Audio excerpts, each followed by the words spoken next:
Bismillahirrahmanirrahim. Assalamualaikum warahmatullahi wabarakatuh. Terima kasih sebelumnya saya ucapkan kepada teman-teman semua yang sudah bergabung untuk mengikuti penjelasan tentang sesi fisika farmasi pada hari ini.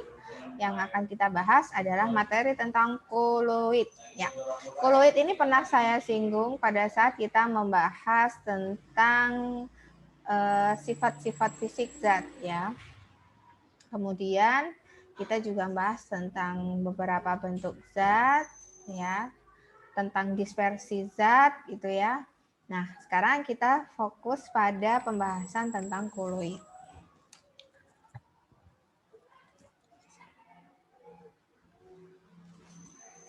Nah, koloid itu merupakan campuran dari dua zat atau lebih yang tersebar secara merata. Nah, pada saat kita membahas juga tentang ukuran partikel, di situ juga dijelaskan bahwa untuk ukuran partikel koloid itu berkisar antara 1 sampai 1000 nanometer. Jadi dia lebih kecil dari suspensi dan lebih besar daripada larutan. Gitu ya. Nah, memang benar, nanti kita lihat dalam sebuah gambaran gitu ya tentang koloid. Nah, sedangkan untuk sistem koloid sendiri adalah bentuk campuran yang keadaannya terletak di antara larutan dan suspensi, ya, campuran kasar, dan tentunya memiliki sifat-sifat yang khas. Nah, kalau digambarkan, teman-teman, koloid sendiri memiliki ukuran, tadi kan sudah dikatakan, dia adalah campuran kasar antara larutan dengan suspensi, gitu ya. Kalau larutan memiliki diameter kurang dari 10 pangkat min 9 nanometer, sorry ini kurang mm, sedangkan koloid itu ada antara 10 pangkat min 7 sampai dengan atau antara kurang dari 10 pangkat min 5. Ingat loh ya, kalau minus maka semakin ke kanan, kalau dalam grafik dia semakin besar ya.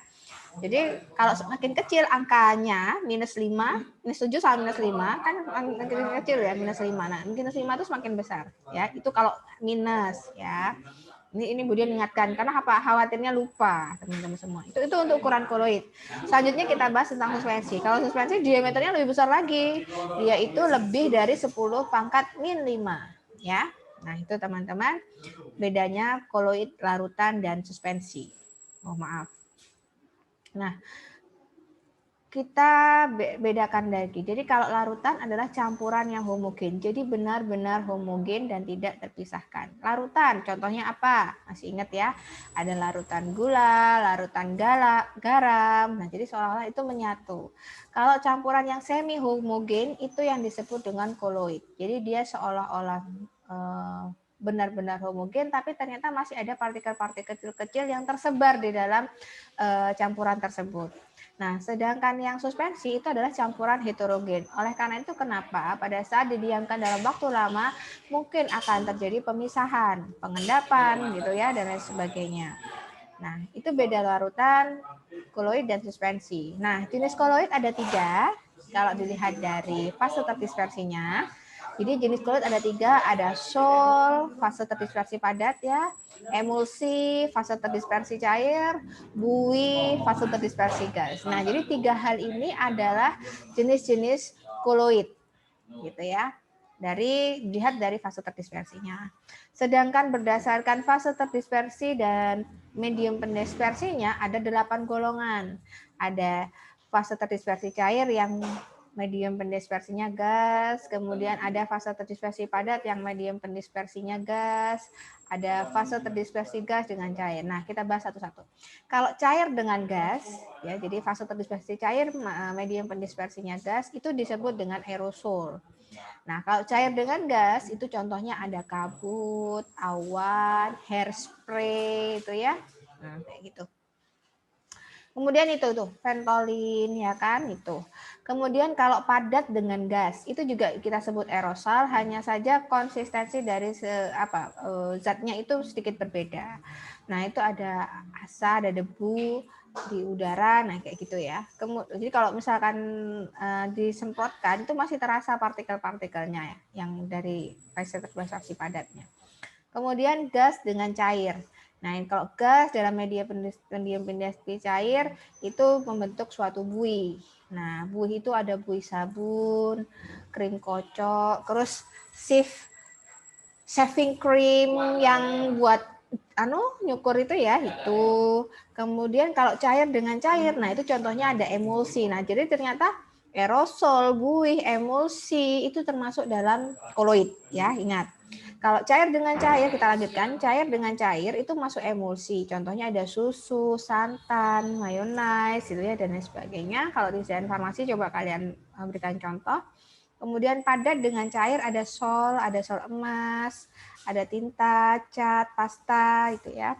Kemudian gas dengan padat itu membentuk buih padat seperti styrofoam, karet busa, batu apung itu. Kemudian kalau cair dengan padat itu ada emulsi padat yang membentuk sejenis gel, ada margarin, keju, jelly, mutiara gitu ya. Kemudian padat dengan padat ada sol padat, ada seperti pembuatan kaca berwarna atau gelas berwarna, kemudian intan ya, perhiasan intan itu ya itu. Nah, teman-teman itu tadi adalah penggolongan koloid dilihat dari fase terdispersi dan medium pendispersinya. Tapi yang pasti koloid itu ada 3 yang jenis, ada buih, emulsi, dan sol. Oke. Nah, sifat dari koloid itu kan tadi adalah suatu campuran homogen yang tersebar gitu ya. Ukuran partikelnya lebih kecil daripada suspensi, jadi kemungkinan dia seolah-olah dalam sebagai suatu sediaan yang homogen itu tampak lebih lama dan nyata gitu ya. Nah, karena itulah koloid itu memiliki sifat efek tindal, yaitu efek menghamburkan cahaya. Jadi biasanya diujikan dengan cara pada saat suatu apa tuh namanya ya, senter itu apa? Senter ya. Itu nanti kita taruh koloidnya dalam gelas, kemudian di belakangnya kita taruh lagi kertas, maka nanti pada saat kita arahkan cahaya itu ke gelas, maka nanti akan terhamburkan di kertas tersebut. Nah, itu disebut dengan efek tindal. Jadi sifat koloid dengan efek tindal. Dan akan tampak lintasan berkas sinar tersebut di kertas tersebut. Ya, itu yang pertama. Kemudian yang kedua, karena terdiri dari partikel-partikel kecil, ya, baik itu tadi campuran padat dengan cair, cair dengan gas, cair dengan cairan, maka sifat yang kedua itu adalah memiliki kemampuan gerak Brown atau gerak acak. Ya, seperti yang kalau tulisan di gambar itu ya, itu ilustrasi. Karena fase partikel koloid itu terdispersi dalam medium pendispersinya dan seolah-olah tampak stabil gitu kan. Nah, ternyata di dalam situ untuk bisa tampak stabil itu terjadi gerakan acak terus-menerus sehingga nampak menjadi satu kesatuan larutan, hampir mirip dengan larutan gitu ya. Walaupun ada ukuran fase terdispersinya lebih tampak di situ. Lebih keruh gitu, kayak susu itu kan lebih jadi putih ya. Tapi kalau larutan kayak gula dengan aquades gitu, kita larutkan kan bening ya. Tapi kalau susu kita larutkan ke dalam cairan jadinya warna putih. Nah, berarti itu mengindikasikan di dalam situ ada fase terdispersi yang terkandung. Nah, kalau kelamaan kita diamkan dan juga terganggu dengan adanya suhu dan juga pengaruh kelembapan dan lain sebagainya yang ada di sekitarnya, maka nanti akan terjadi pemisahan ya kan. Nah, kestabilannya juga akan berkurang. Nah, itu koloid ya.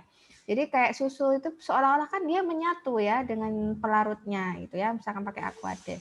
Tapi di dalam situ yang terjadi adalah ini, gerak Brown ini, gerak acak dari fase terdispersi itu berusaha berikatan terus dengan medium pendispersinya. Nah, apabila makin besar partikel koloid, maka kecepatannya juga akan makin berkurang.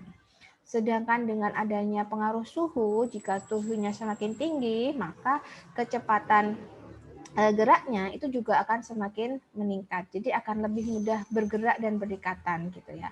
Nah, gerak Brown itu mengakibatkan partikel koloid dalam sistem koloid itu menjadi relatif stabil. Ya, karena ada gerak terus-menerus, kemudian juga ada tumbukan-tumbukan yang terjadi, maka itu menjadi suatu partikel dengan bentuk yang relatif stabil gitu ya. Nah, kemudian sifat koloid selanjutnya adalah koloid itu bermuatan, memiliki ion-ion di sekitarnya. ya. Jadi ada ion positif dan ion negatif di situ, gitu ya. Nah, elektrolit akan nampak seperti di sini kalau kita memberikan suatu zat yang memiliki aliran positif, maka nanti dari campuran koloid itu yang negatif maka akan tertarik dengan alat tersebut yang memiliki muatan positif. Jadi positif kan selalu berkaitan dengan negatif. Nah, akhirnya tampak terjadi pemisahan ya. Nah, itu biasanya digunakan dengan elektroforesis. Nah, kemudian juga tadi kan saya katakan jika suatu senyawa itu berikatan dengan senyawa yang positif, maka yang negatif akan tertarik lagi, kan gitu ya. Nah, jadi partikel-partikel koloid itu juga punya sifat adsorpsi, ya, situ. Kan kalau memiliki muatan yang sama, gitu ya, koloid itu nanti akan tolak menolak, ya. Gitu. Kemudian efek selanjutnya adalah koagulasi. Nah, karena memiliki muatan dan selubung air, jadi kestabilan kulit itu juga terganggu apabila muatan dan selubung airnya terganggu. Jadi dengan adanya koagulasi seperti susu, lama-kelamaan tadi saya contohkan, dia akan memisahkan, gitu kan. Jadi kayak kalau orang Jawa bilang menjendal di atas, memisah dengan cairannya. Coba kalian kalau punya adik bayi, susunya lebih dari 2 jam atau bahkan 3-4 jam, apa yang terjadi ya. Jadi nanti tiba-tiba ada yang bening di bawah apa di atas ya, yang bening, kemudian lupa yang atas itu jadi yang kayak buih susu, jendal susu gitu ya itu. Nah, itu koagulasi yang terjadi. Nah, kestabilan koloid terganggu dan akan terkoagulasi jika ada penambahan zat elektrolit. Kemudian dialiri arus listrik, terjadi perubahan suhu, perubahan pH, dan pencempuran dua koloid yang berbeda muatan. Nah, seperti digambarkan pada gambar berikut ya. Oke, kita lanjut. Nah, ini teman-teman peristiwa koloid dan juga kemampuan koloid karena adanya muatan dan juga kemampuan elektroforesis yang bisa muncul, maka diadop untuk bisa digunakan dalam proses dialisis. Nah, kita tahu bahwa dialisis ini kalau secara medis saat ini digunakan untuk alat cuci darah itu ya. Nah, alat cuci darah bagi pasien ginjal kronis gitu ya, yang sudah harus sering cuci darahnya mungkin sebulan sekali, seminggu sekali, atau bahkan itulah yang sesuai jadwal dari dokter. Nah, dialisis itu terjadi atau dapat terjadi karena adanya ion-ion yang berlebihan dalam koloid yang mengganggu kestabilan koloid sehingga itu harus dikurangi atau dicuci. Nah, dialisis itu adalah dengan menggunakan bantuan selubung air, jadi memasukkan air, kemudian nanti akan menembus membran semi permeabel dan air tadi akan berikatan dan membawa ion-ion pengganggu yang terkandung di dalam campuran tadi. Nah, misalnya kalau dialisis yang kita tahu itu kan darah itu ya, cuci darah ya, seperti itu. Jadi kalau cuci darah seperti ini. Jadi nanti kita masukkan konektor atau alat penghubung pada pembuluh vena dan pembuluh arteri. Nah, kan nanti ada blood pump yang memompa darah gitu ya. Nah, nanti untuk memisahkan, jadi darah itu masuk lagi ke vena gitu kan dari arteri, kemudian didialisis darah dari arteri. Nah, itu nanti ada aliran dialisis, jadi ada dialisator, kemudian ada temperatur yang nantinya akan berpengaruh untuk menjaga kestabilan itu ya. Kemudian nanti ada hasil dialisatnya, fresh dialisat, kemudian ada kompres air dan kompresor udara dan karbon dioksida. Nah, kemudian ini nanti menjadi satu ya, kemudian baru lagi nanti dalam konstan temperatur bed atau bak yang menjaga temperatur konstan itu nanti akan masuk ke dialisis lagi. Oke, begitu ya teman-teman.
Wajib dibayar tuh SPP ya, Mas?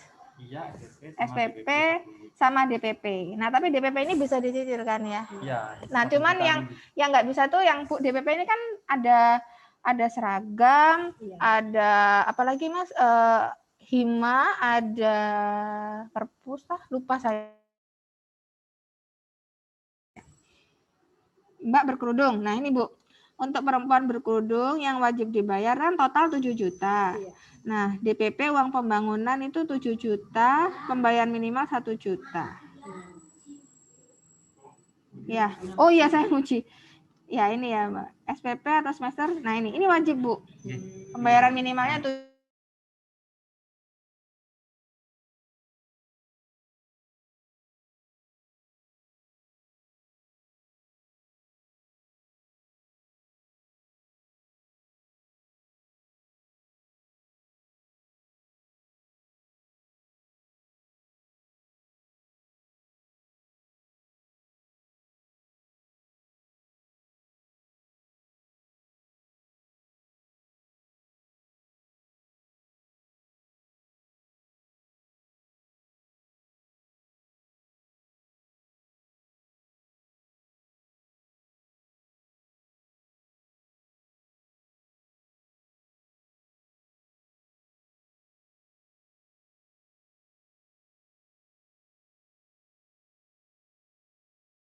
iya.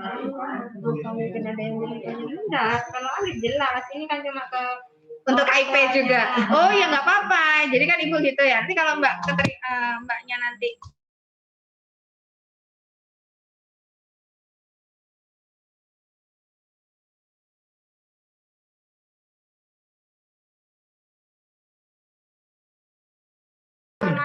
empat juta total semua. Jadi kita nggak menarik biaya lagi Bu dalam 1 semester ya 4 juta itu sudah sama praktikum. Itu kita nggak memilah-milah kayak gitu ya Bu. Insya Allah ini deh.